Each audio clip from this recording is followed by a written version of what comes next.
Hello and welcome to Straight Talk Africa. I'm Haydé Adams. Thank you for joining me.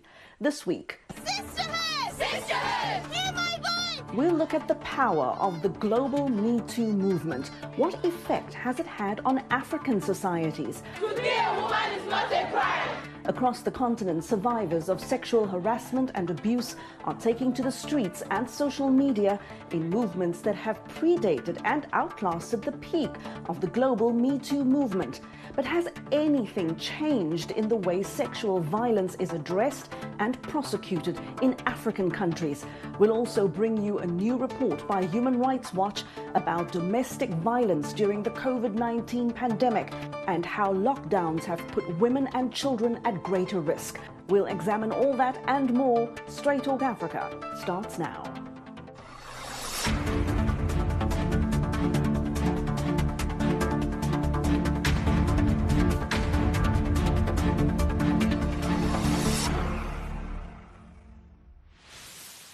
Before we begin, we'd like to inform you that some of the themes we discuss this week are of a sensitive nature and might not be appropriate for children.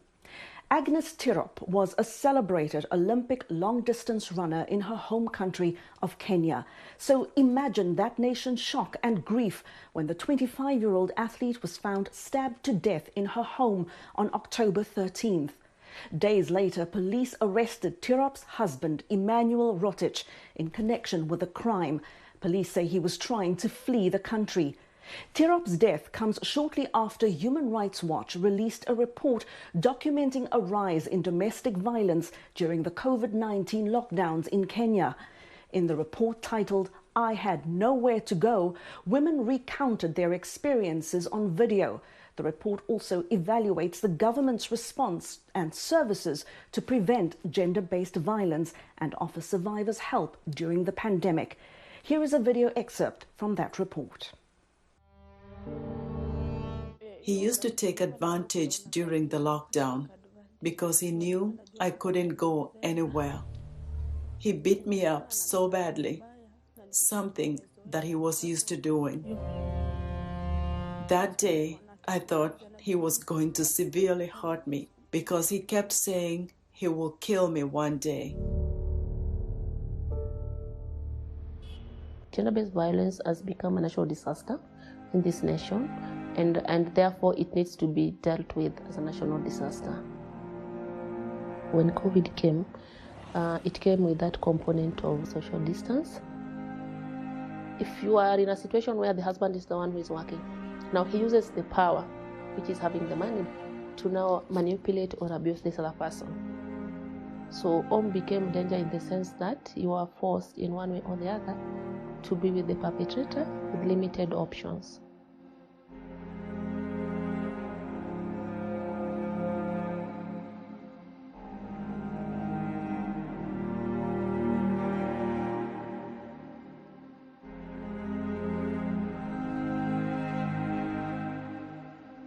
We were supporting so many clients who were going through GPV. When you're having around 1,500 cases, that's already triple the number compared to 2019. It's the government's responsibility to take care of its people.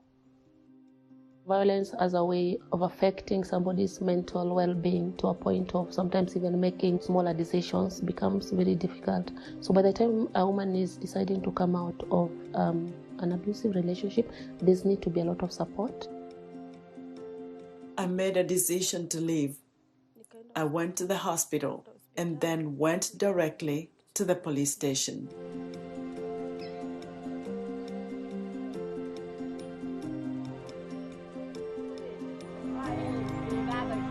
We went to the chief because we refused to see our fellow women being battered. We said we want to go around teaching and sensitizing our women to the problem. Those in government, all they do is talk. We want the government to intervene because personally, it's overwhelming.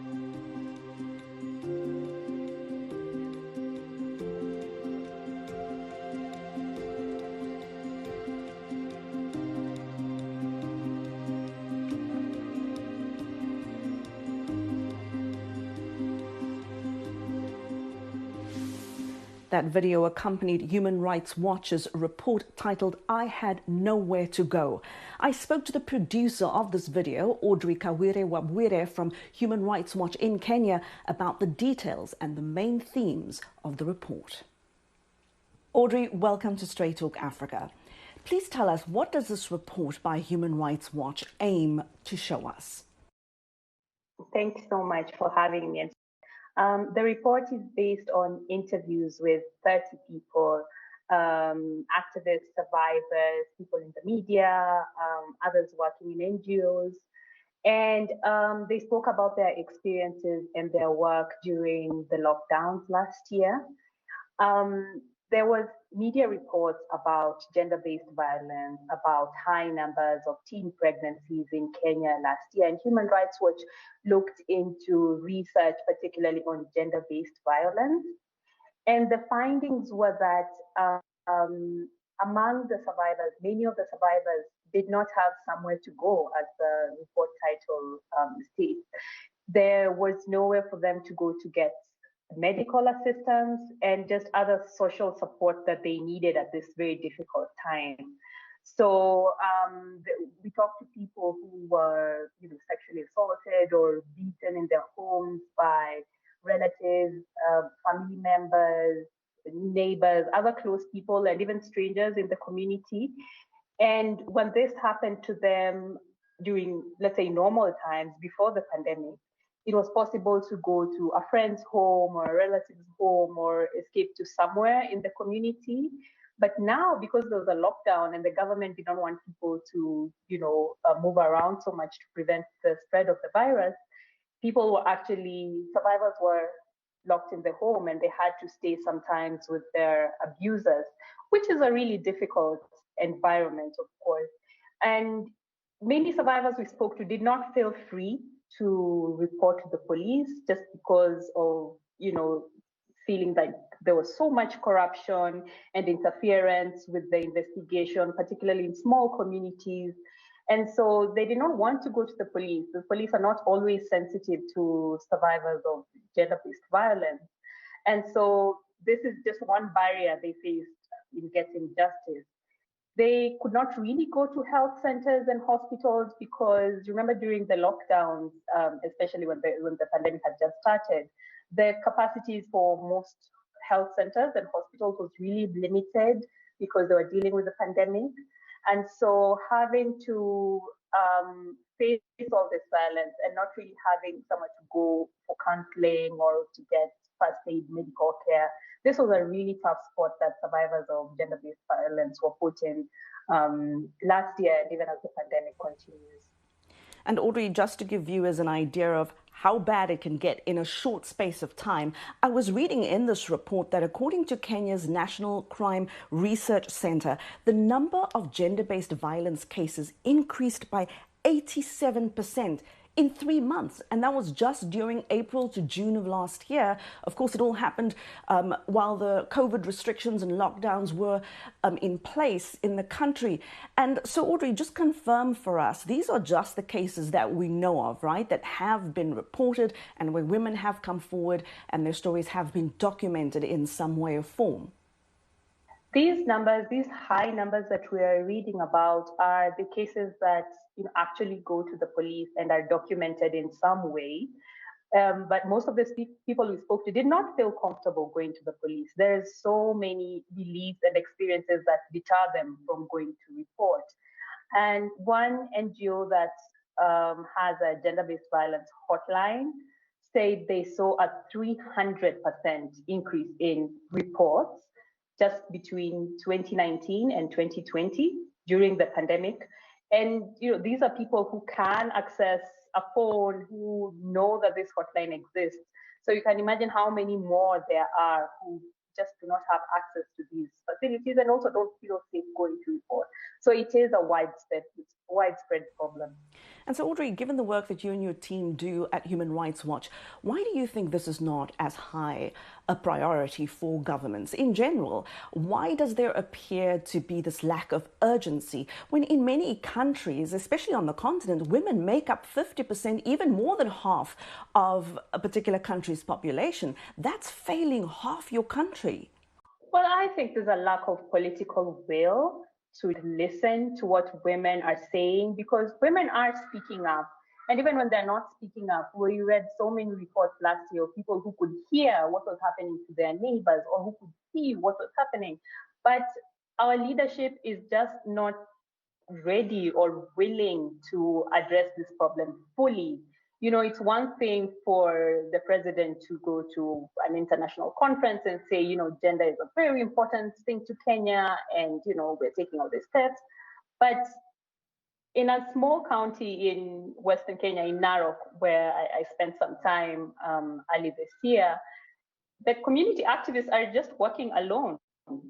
They're just keeping people in their homes. So if indeed we are coming to the world stage to say that, you know, all these issues are important to us, then why not take the actual steps to listen to all these survivors who need urgent help right now?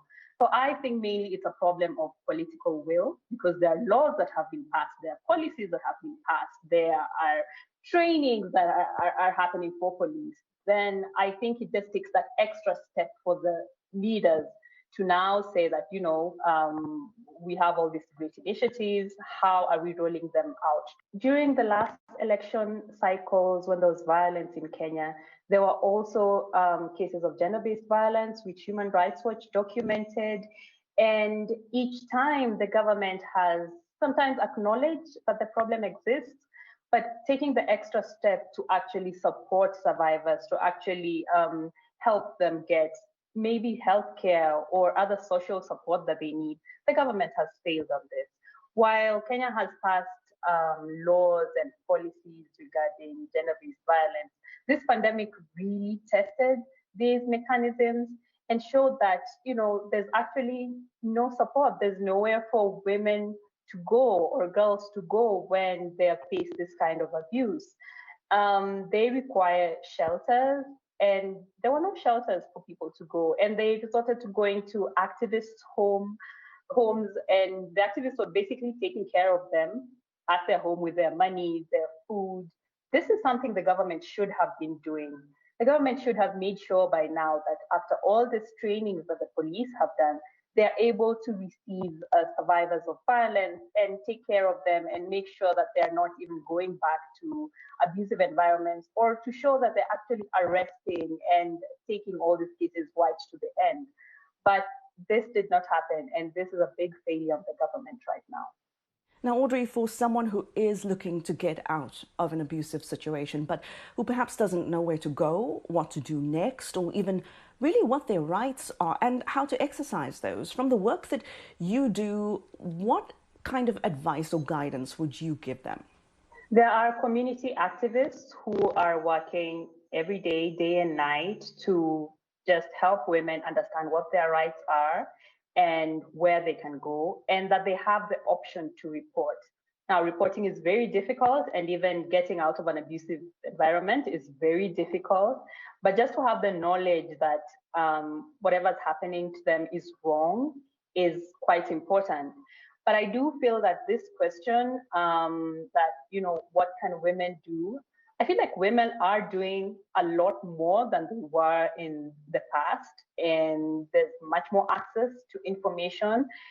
But apart from knowing what you can do, you do need the support to leave a difficult environment, and that support needs to come from the government. So this responsibility lies with the government more than it does not lie with the women at all. People need to know that they can go somewhere, they can get out of their abusive homes, they can go somewhere to get healthcare and counseling, and, you know, to stay just away from all the horrific things that they've gone through. So as much as they know, the government does have the major responsibility here to take care of all survivors. Audrey Kawire Wabwire from Human Rights Watch in Nairobi, Kenya, thank you so much for your time. Thank you so much. Yeah, and have a good rest of your day. Many survivors of domestic and sexual violence often hesitate to come forward, let alone open a case, because of stigma. They worry they won't be believed, that they'll be blamed, ridiculed, ostracized, or even attacked again. In Africa, research and recent examples show how society, the media and social media can perpetuate a culture of victim blaming. In September, a so-called rape demonstration on television in Côte d'Ivoire sparked outrage. TV host Yves Dembella encouraged a convicted rapist to use a mannequin to demonstrate how he attacked his victims. As Kader Traoré simulated his techniques for, quote, a successful rape, the show host asked if Traoré's victims enjoyed it. The two men then offered women advice on how to avoid getting raped. Amid a nationwide backlash, a court convicted both the host and his guest for glorifying rape. Dembella was fined about $3,600 and Traoré was sentenced to 2 years in prison. In South Africa, which has one of the world's highest rates of rape and femicide, studies show that those who report incidents to police are often re-traumatized. They experience victim blaming, threats, and their cases are often delayed or botched. Look at this study from Nigeria, which shows victim blaming is flourishing in Africa's most populous nation. It says a national survey found that nearly 25% of women aged 18 to 24 years experienced sexual abuse before age 18, and that survivors are often blamed for indecent dressing and keeping the wrong company, others for being careless or walking alone. Then last year, the University of Nairobi came under fire for victim blaming a female student who had reportedly been raped by a gang of men. In the memo, campus security accused the woman, who says she was attacked while walking home at night, of recklessness. After more than 6,000 people signed an online petition asking the university to blame the male perpetrators and not the woman survivor, the university apologized. Now today, our show features mostly women activists and survivors speaking out about victim blaming and how they are often met with more questions than support in their communities. We also asked men in South Africa and Kenya if they think survivors of sexual abuse and assault are supported in their communities.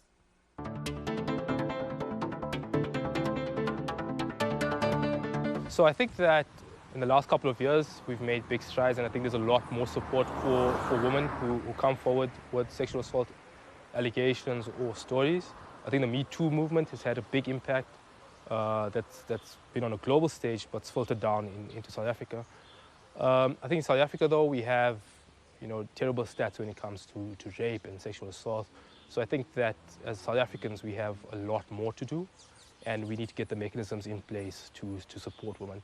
I think what's more important and probably most crucial is that we get to the cause of the underlying, which is the terrible rape culture, and we try and sort that out.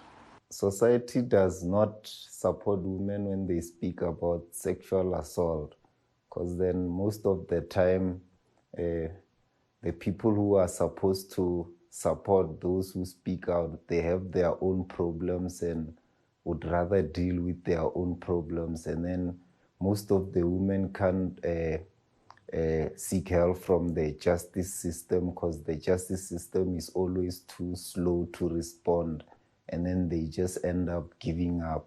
I do believe that society does care when women get sexually assaulted. So social media is such a big thing nowadays that naming and shaming a person will get them sent to prison pretty quickly.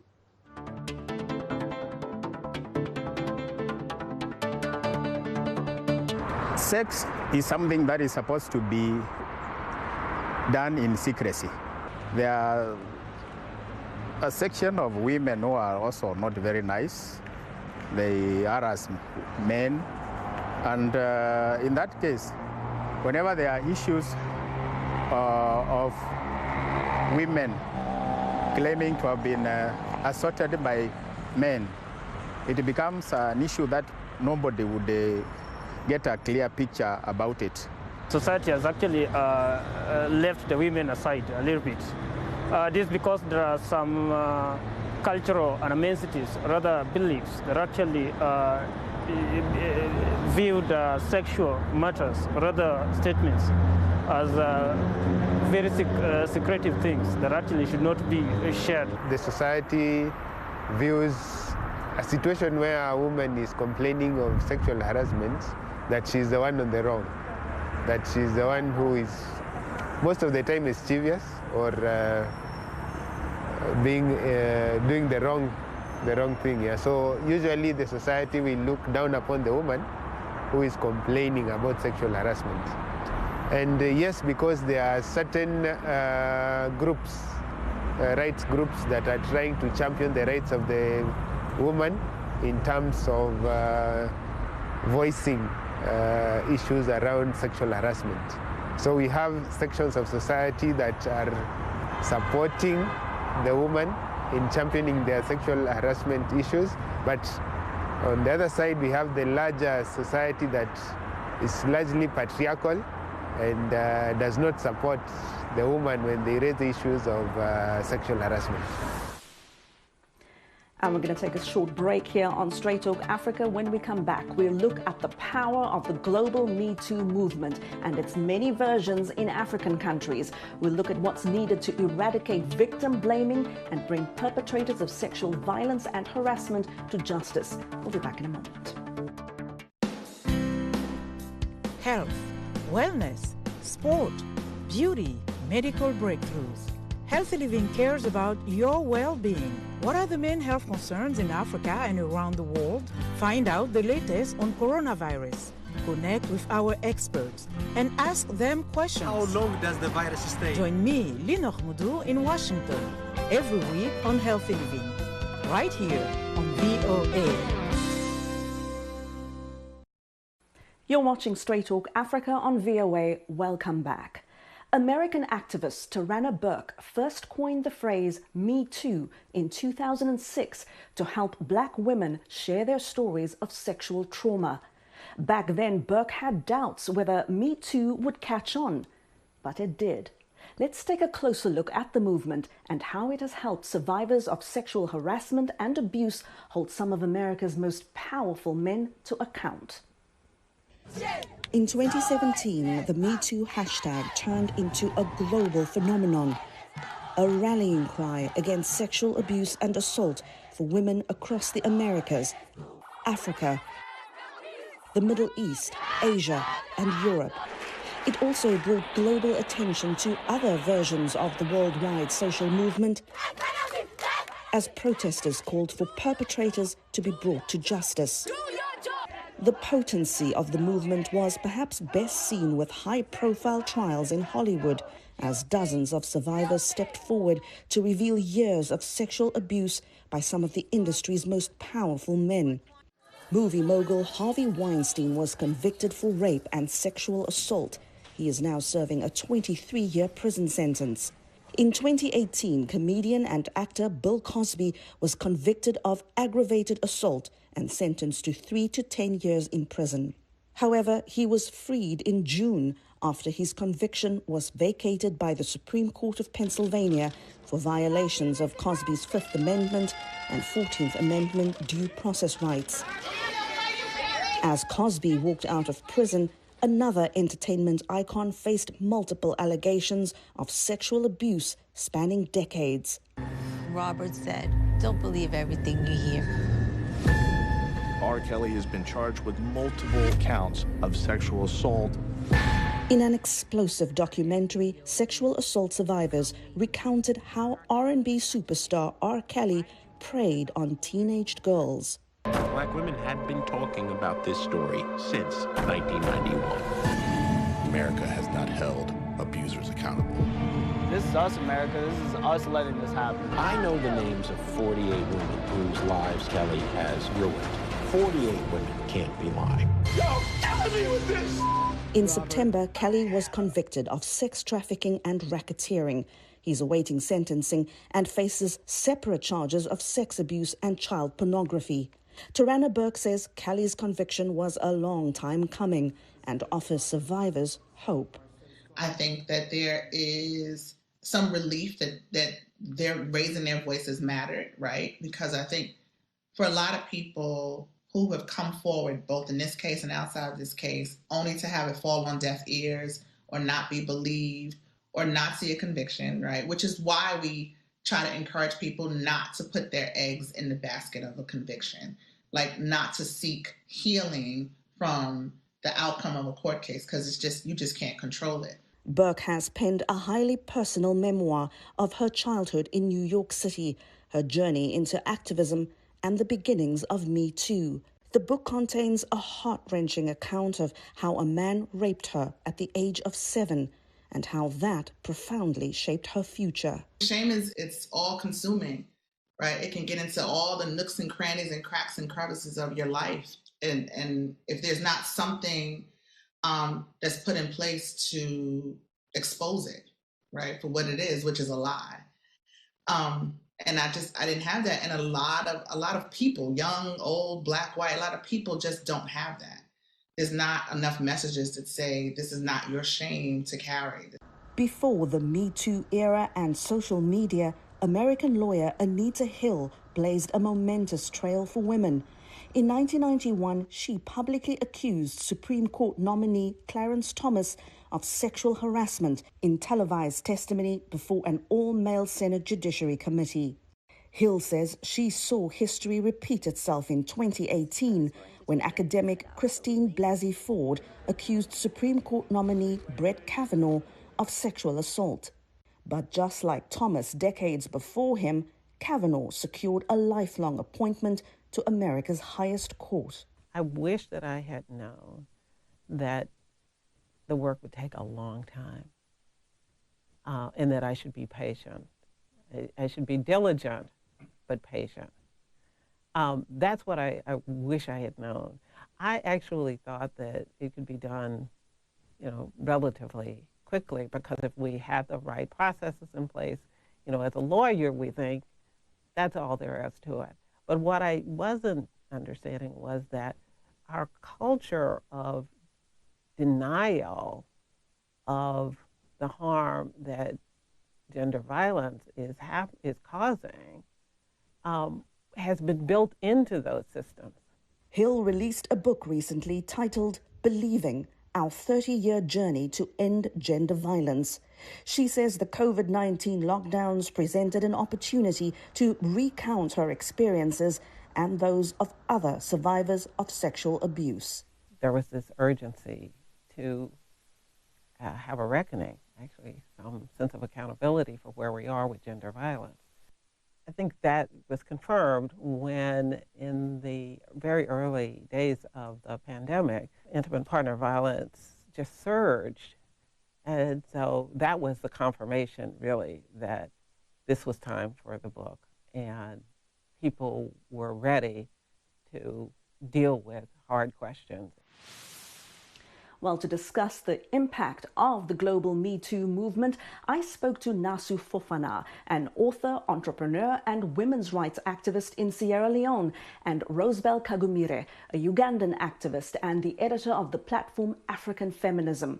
I asked Fofanah and Kagumire how they see the global Me Too movement and whether it serves the interests of Africa's women. Thank you, Haydé. It's very important to recognize that the movement is the women themselves. So the movement is not someone outside doing this work for us. We are the movement. African women have had their Me Too movements from time to time. Every day, growing up as a girl in Uganda, I knew stories of rape. I knew stories of sexual abuse.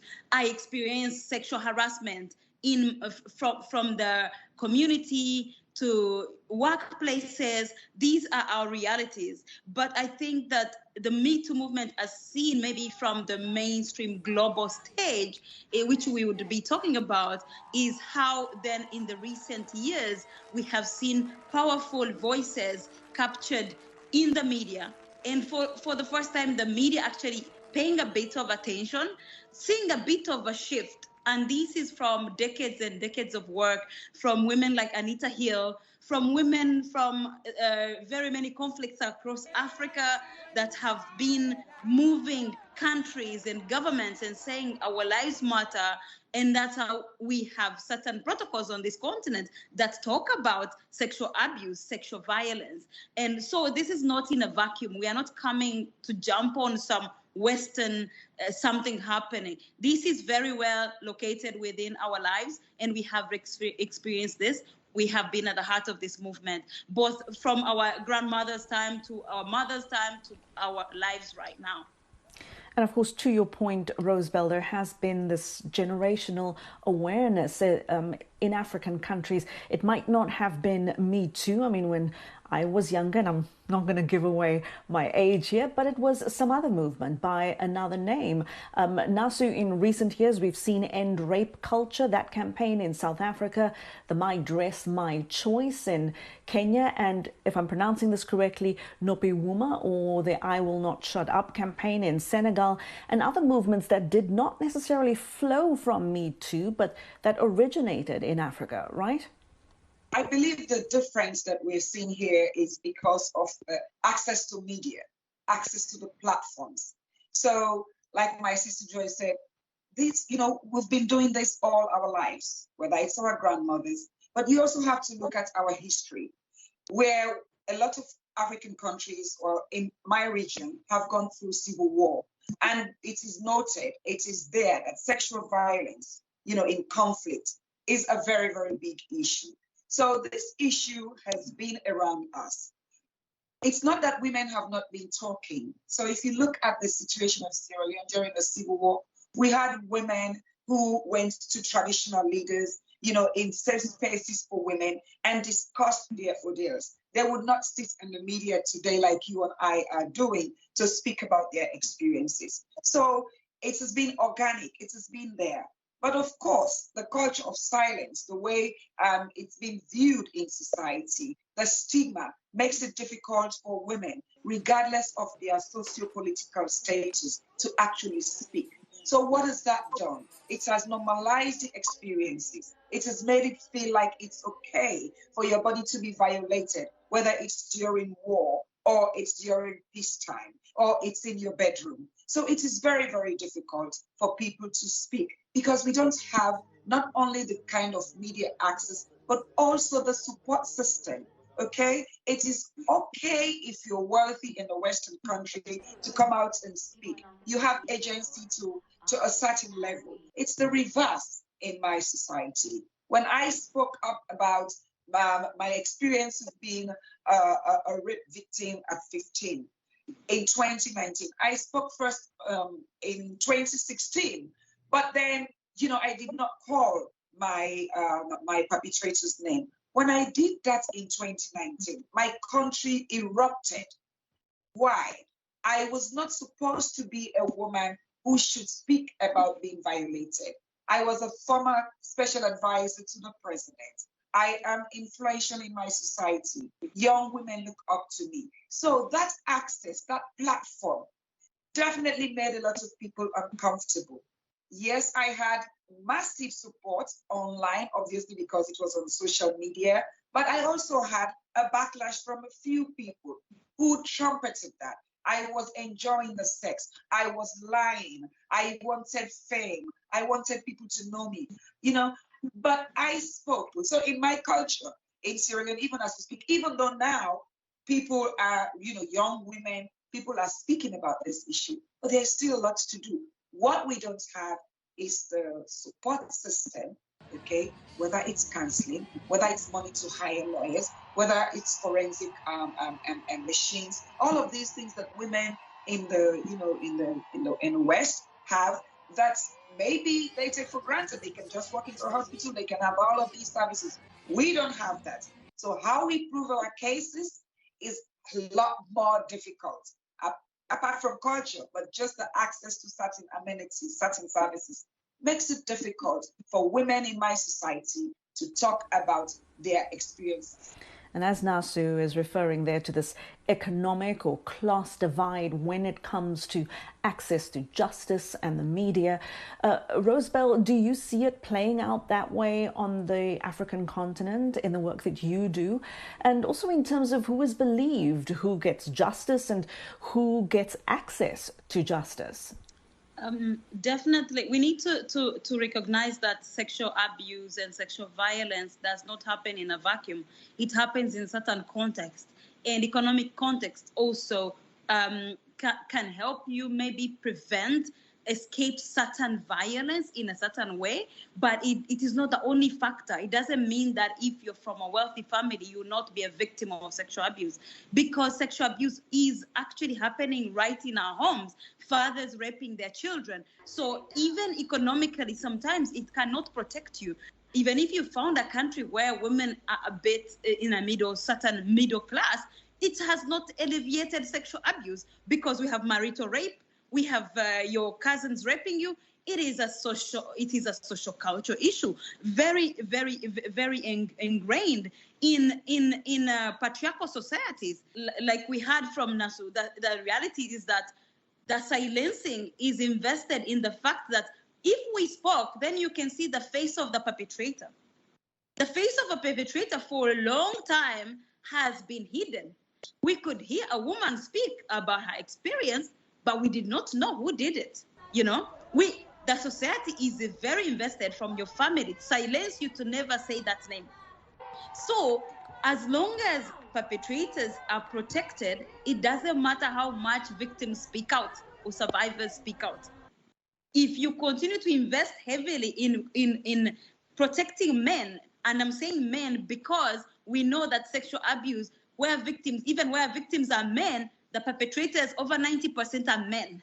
So we must address the issue head on. We can no longer sugarcoat who is responsible for this mass violation of women, not only just women, but also sexual minorities in our societies, you know? So that's why I'm saying money is not the only factor. And we have to see what compounds this problem is that you have the religion, you have the house and culture, you have the media and the law, and you have the state structure. All these things work together to reinforce silence, to make sure that even if you came out to speak, yes, party, that's why our laws do not encourage us to be able to access justice in a fully way that you can actually, as a victim, they are not victim-centered. It's about just ticking off another violation, another crime has been committed, right? So, but if it were very important, it's only now that many African countries are bringing up the issue of having a perpetrator list so that we know who did this. But for a long time, a man could violate as many women and move to another locality or even stay in the same place. We would never know. But we have to continue to understand that this is sexual abuse is happening in a dynamic where there's very power imbalance, gendered power imbalance. Women are denied power right from home, from school to everywhere. In many ways in Africa, it's even worse because it is colonized power. Our laws are colonial. Everything, we have dismantled systems, cultural systems that could have protected women and children. So we have to remember all these class, but also other factors like sexuality, gender identity, that make other people's lives even much worse, that they would not even be able to, the small room that we can have probably as cisgendered women to discuss, that so many people would not actually even have that space because their lives are criminalized. Our societies are hell-bent on silencing their identity like they don't exist. We're going to take a short break, and when we come back, I'll bring you more from my conversation with women's rights activists Naasu Fofanah and Rosebell Kagumire. We'll also show you how survivors of sexual abuse by priests are calling for historic reforms in the Catholic Church. Stay with us. We'll have all that and more when Straight Talk Africa returns.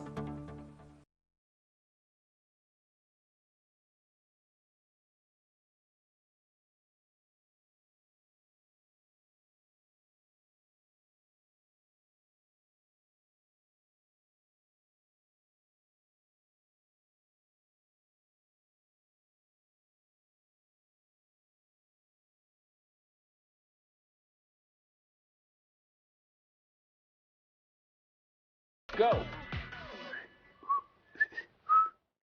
We have amended the Sexual Offences Act, and now it is the punitive measures are stricter. We've set up courts, special courts for that. We have special centers, one-stop centers to deal with rape and other issues.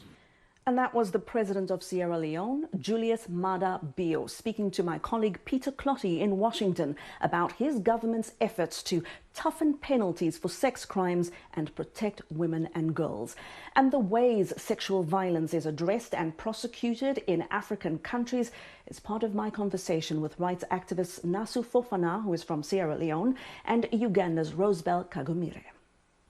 I want to get to this issue of the law. Now, in my home country of South Africa, we have beautiful, very good-looking laws. On paper, the country looks progressive, in step with the times. Women look empowered more so than ever before. But on the streets and behind closed doors, it's a different story in terms of how those laws are enforced. And when you find women's dead bodies turn up in bushes. Naasu, in your country of Sierra Leone, what is it like to engage with the law for someone who wishes to come forward and report sexual abuse and assault? What is the journey of reporting a crime like that? What is that like? Well, first and foremost, the higher percentage of our victims are minors. Okay, so they are mostly children below the age of 18. So obviously, they need the parents and, of course, the states to help them through the process. One thing that we really, really know that makes it frustrating for victims from the time they go to the police, especially the police, your first point of contact within our system, within the context of Sierra Leone, which is the family support unit within the police, is the least funded division of the Sierra Leone police. The first point of a victim's, contact with the law is a police station that is mostly sometimes filthy. There are other people. The issue of confidentiality is almost not there. You go there, they are not equipped. They don't have computers to even take proper records. They have to rely on, sometimes their own personal resources. So when a victim walks into, we call them the FSU, you are seated in this place where sometimes people in the next room can actually hear what you're saying. Okay, so you've gone there for some kind of safety or justice, but what you start seeing immediately is people will know, oh, that, it's that woman or that girl who they raped. Because of social media, the moment something happens now, it's all over. So most of the time, by the time you're there, the media is there, people are there, so you're already recognized.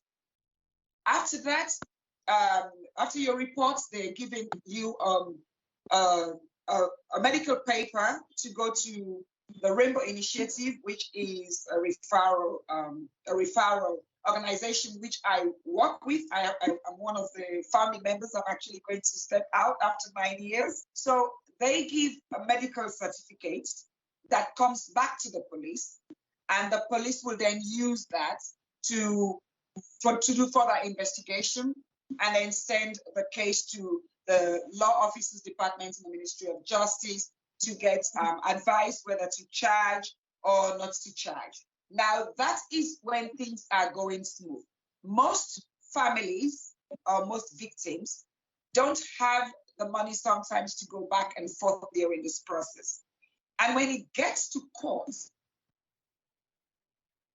the time that it takes, okay, through the investigation, of course, we don't have a forensic lab, so proving rape is a huge issue. It's your word most times against somebody else's word. And so the strenuous activities that survivors go through, sometimes they just get discouraged. They just get discouraged and leave the case. We now have sexual offenses courts, okay? But there's so much backlog and just this amount of judges to sit on these cases. So even with that step, it's also underfunded.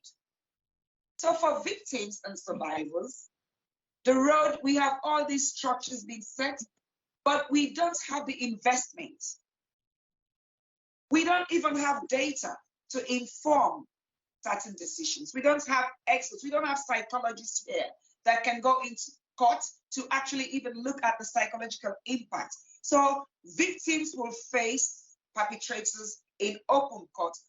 Now these days, I mean, there's some psychosocial counseling, but you need so much more to be able to face somebody in a court of law.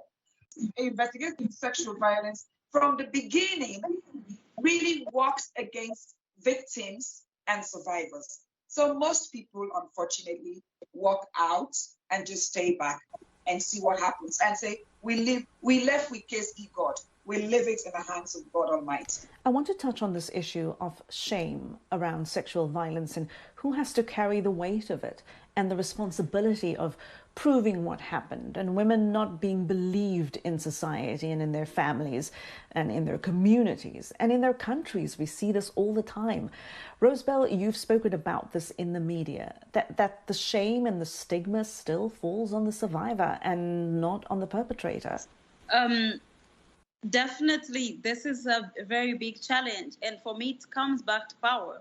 For a long time, when you as a social group have been dispossessed of the place in society to be seen as knowers.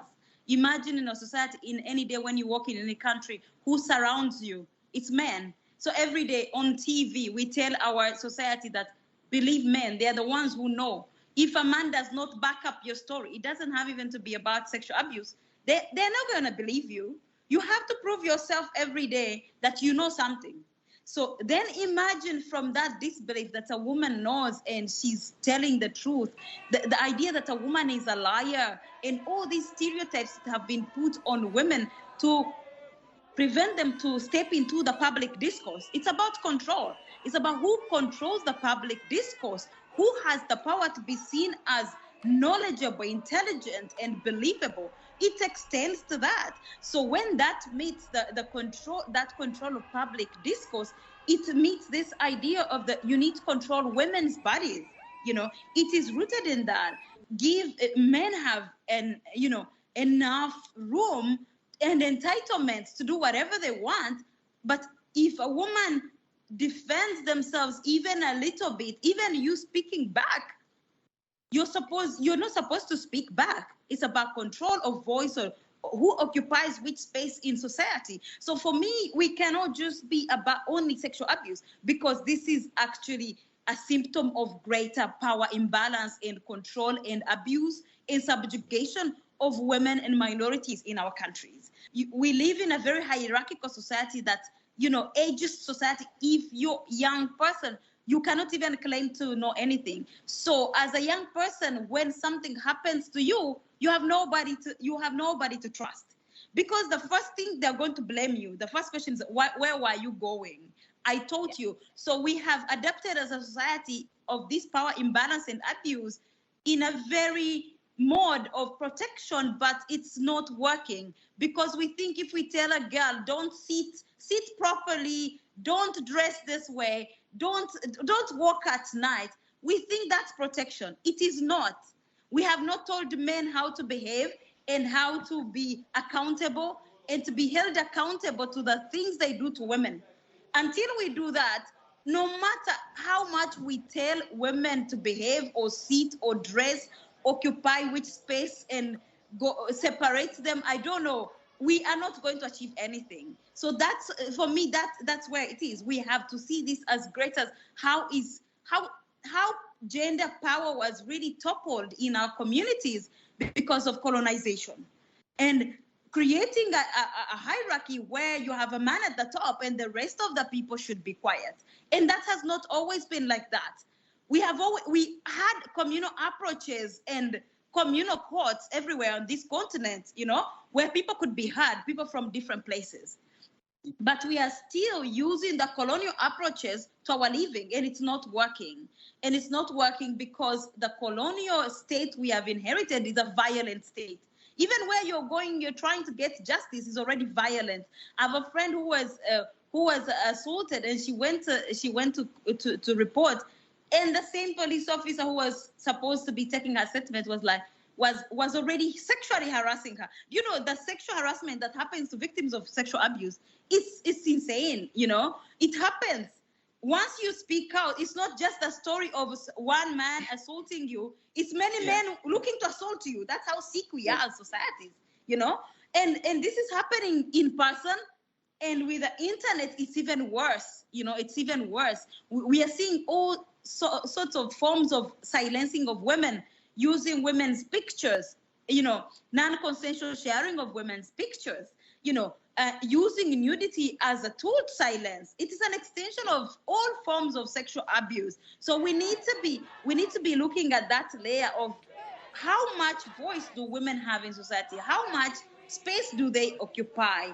We might tick off this whole gendered, you know, index. We have these women in parliament, but it does not translate to the realities of women. So we need to be serious about dismantling patriarchy and making sure that our discourse, our power is more balanced, that people, all people in our communities have a chance to speak back. You had 2019 when this young woman was killed in Cape Town, you know, raped and killed. We had very many protests, you know.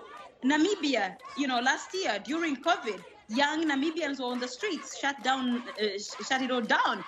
We have had these. We have had in Nigeria, Market Women's March in Nigeria. We have had church too in Nigeria, where people are demonstrating against a pastor. All these movements are happening because I think young people are occupying more space than before, and they are more daring to say we are here and we are going to challenge the systems, the colonial and cultural systems like never before. But freedom for women on this continent is not the same as men's freedom. So we need to understand, to situate this issue within the struggle, the largest struggle for women's liberation on this continent, and finding a voice and finding the rightful place that is equal and just in the society. Naasu, what in your view needs to change about the way sexual abuse is prosecuted, even referred to and talked about in our communities and in countries across the continent? Well, I mean, like I said in the first instance, I think we have theoretical commitments, but we actually don't have, you know, the emotional commitments to support victims or survivors, from the state level to the home level. Okay, so it's a very fanciful discussion for a lot of people because it makes them look good. So from that far extent point, you will hear all the flowery conversations and laws. When we're discussing about this, you should look in the room and see who are the decision makers within that space. So the fact that they don't give the platform and space for women to take the decisions within this particular topic, you know that it's a structural way of silencing women. So when women like us, with a certain platform come out, we have a lot more coming at us. But women like us have to connect with women like my sister and other women, so we can have that support system at not only at the national level, but at the continental level. We share our stories. We form the coalition. What is lacking is having survivors with the experience of this trauma to be able to be leading these conversations. So I feel like what also we need to bring into the conversation as women, but most importantly as survivors, is solution-focused conversations. There are men who believe our stories. There are women, no matter what you do, who don't believe other women's stories. So the conversation, in this conversation as well, we need to have those men, and we have quite a few, who challenge and hold other men accountable. And we should also challenge those women who try to diminish our experiences, because they are playing to a particular gathering. And so they are used as tools and strategies to silence other women. We must confront these women who make our stories look not believable at all. And a big thank you to Naasu Fofanah in Sierra Leone and Rosebell Kagumire in Dakar, Senegal, for sharing their experiences and perspectives with me on this very important subject. It is much appreciated. Survivors of sexual abuse by priests in France are calling for historic reforms of the Catholic Church after an independent commission found that hundreds of thousands of children had suffered systematic abuse over the past 7 decades. We get this story from Henry Ridgewell. Jean-René, Jean-François and Joseph were around 10 years old when the abuse began. Priests at the Chavagne-en-Paillé Seminary for Minors in Western France engaged in systematic sexual abuse against the children in their charge. When the idea came to them, they would come and get us. Haven't seen you for a long time, come on. And they would take us to their rooms. The Catholic Church covered up the abuse. When someone, a priest, behaved too scandalously in one place, whether in the seminary or in the parish, the bishop would move him to a parish where he would do exactly the same thing he had done before. For decades, such horrifying stories of abuse and cover-up were repeated across France. The Commission findings, published Monday, revealed that at least 216,000 children, mostly boys, were abused by up to 3,200 priests and other clerics since 1950. When abuse by lay members of the church is included, the number of victims is estimated at 330,000. Above all, there was a series of neglects, failures, silence, and institutional cover-up, which were systemic in nature. Pope Francis, Tuesday, offered this response to the Commission findings. Numeri considerevoli. I would like to express to the victims my sadness, sorrow for the trauma that they have suffered, and also my shame, our shame, my shame, for the Church's too long inability to put them at the center of its concerns. Under French law, many of the offences are too old to prosecute. The Commission called for the Church to increase financial compensation to the victims, payments which are scheduled to begin next year. Some victims say the Catholic Church itself must undergo historic reform. This involves a process of profound change in the practices, relationships, and governance of the Church. Earlier this year, Pope Francis changed Catholic laws to explicitly criminalize sexual abuse. Amici Pellis de Rosas heads the group Catholic Voices in France. I think as long as you have one case left, one predator, one victim left, you need to do more. But